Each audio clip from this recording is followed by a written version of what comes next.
Yeah, all you right-wingers and conservatives in this country, you better start getting on board and accepting and acknowledging the fact that those who represent law enforcement or the RCMP in this country, they're not on your side.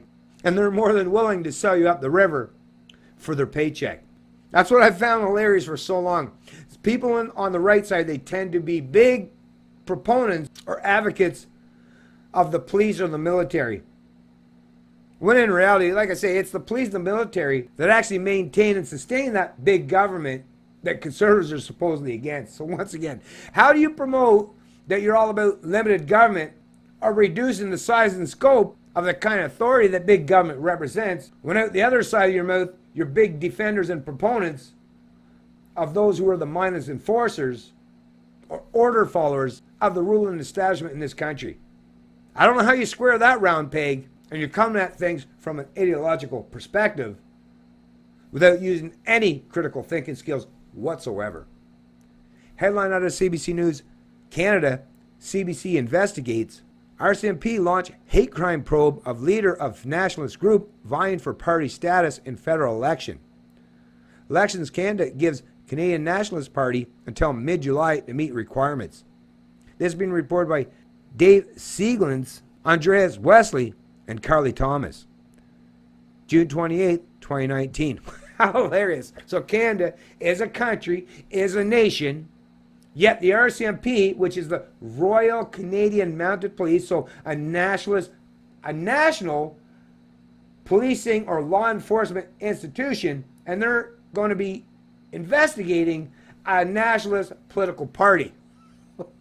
Where does that make sense other than some weird dystopian Orwellian world where up is down and 2 + 2 = 5? RCMP in Saskatchewan have launched an investigation into an online video featuring the head of an extremist group that's poised to become Canada's next official political party. The Canadian Nationalist Party, which promotes anti-immigrant and anti-LGBTQ views and calls for the removal of globalists from the country once and for all, is in the final stages of applying to be able to collect tax-deductible political donations and run a slate of candidates in the upcoming federal election.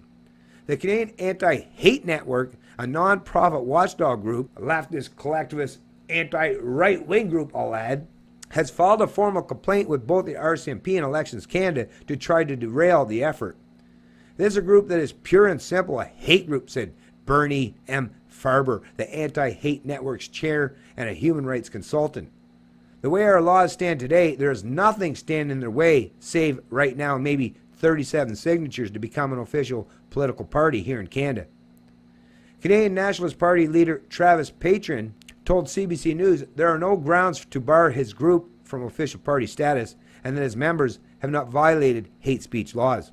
To date, our party has not said a hateful word. We've caused no violence and we've done nothing illegal. He sent an email from Redford, Saskatchewan, where he plans to run as a CNP candidate in October's federal election. Anyways, folks, I'll skip down to the bottom of this because, like I said, not only they already alluded to this and the fact that, these complainers or these whiners that are peeved off about the fact that there's going to be a nationalist party in Canada, hello, all the parties in Canada, the establishment parties in Canada are nationalist parties. They're the Liberal Party of Canada, the Conservative Party of Canada, the New Democratic Party of Canada. So they're all nationalist parties. Suggesting this new party is anything different is once again almost admission to the fact that these so-called parties, the established parties in this country, don't even really give a crap about the country in general, but only about those who align for their political or ideological stance or positions. Not that I'm a big proponent of nationalism, but I will point out hypocrisy and ridiculousness when I see it. Anyways, this is the part that I think you really need to hear the most. In a statement to CBC News, Elections Canada says the Canada Elections Act has no restrictions to bar political parties with extreme views, nor can it bar candidates or parties that are under police investigation or have a criminal record.